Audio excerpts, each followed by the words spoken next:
Ryan here with the one and only BD Freeman. Yo, what's happening? What's up? Thanks Hey, for having me. Thank you for doing this. We really appreciate it. This is cool. You're such a funny dude. Like I'm gonna try to keep up if I can. Let's talk about the show a little bit. What have you got going on currently with that? Well, of course, I'm on one of the personalities and hosts of The Greatest Show on VH1, and it's just it's the greatest gig I've ever had, in my life. For me, the end game is my own late night show. That's where we want to end up. Nice. And we're doing I can't talk too much about it, but we're doing a pretty good job right now. There's some things coming up here in the future that are really good. Like I can't talk too much about it. I wish I could, but as soon as I can, I will come back here. Come back to this show. We get the first scoop, and I will give you the 15th scoop. All right, 15th. That 15th. You will be number 15. Also, how'd you get? Where did this persistence come from? Because you've been working at this for a while now, and from what I've read, it's basically just come from you keeping at it and working hard. And that's it. It's like, where did that come from within you because most people, if it doesn't happen right away, they're just like, then you just throw in the towel. Right. How did you manage to stick with it? I never wanted to do anything else. I've never had a fire in my belly for anything else. When other kids were like playing, cowboys and Indians, or spacemen and aliens, or whatever they were playing, I was in my basement playing Tonight Show. That's awesome. Yeah. I was playing Jay Leno and Johnny Carson and having people come on and interviewing them and doing all this stuff, or creating a game show. Do you have a setup down there? Sure, I'd make a whole set with chairs and everything. I'd make a game show where I'd have kids in the neighborhood would come down and play, and I'd give my toys away. You win an old stuffed bear, whatever I had, I just give it away. And I never wanted to do anything else. Even before I knew what it was called, I knew I wanted to do that. I said, that's what I'm going to do. I was in Hollywood going to this a party with a friend of mine, and we walked in, and they had TV camera, the TV, big screens all over the place and everything. And we were sitting there, relaxing and everything. And everybody's laughing, and I'm like, and then somebody patted me on the back, and I was like, yeah, and I looked up, and it's me.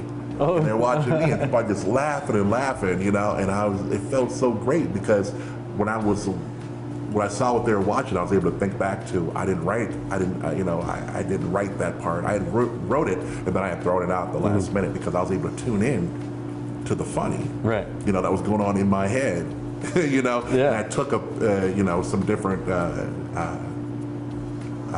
segments and made them into something completely different, and it just killed the audience, man. So that kind of thing just feels really good. Yeah, that must be a really cool feeling. You see it come full circle from writing the joke, and then the process of maybe tweaking it here and there on the fly, adjustments, that sort of thing, and then to watch that end product just kill. That must be really awesome. It's really amazing. It really is, because when you do a TV show, you don't it almost feels like a play. It feels like the people who are there sharing it with you, an audience and the crew and everybody, like, that's it.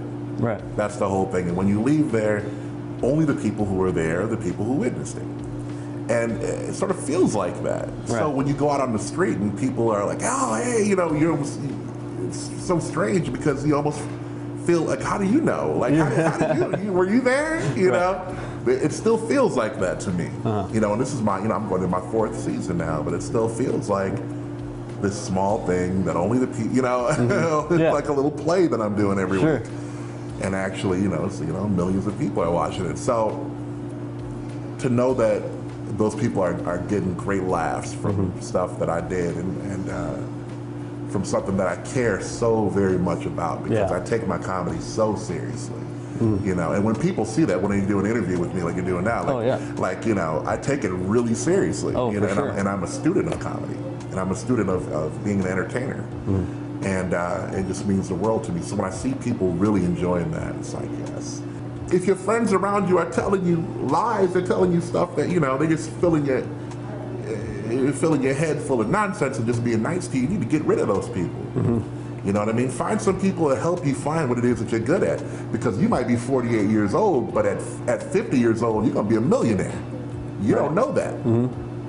But you could be, if you could, because all of a sudden you had an idea, because you were an idea man. You weren't president, you were an idea man or an idea woman. Right. And you came up with something, and all of a sudden 2 years later, you're wealthy. All right, so we really appreciate you coming down and talking to us. This was a lot of fun, and I learned a lot.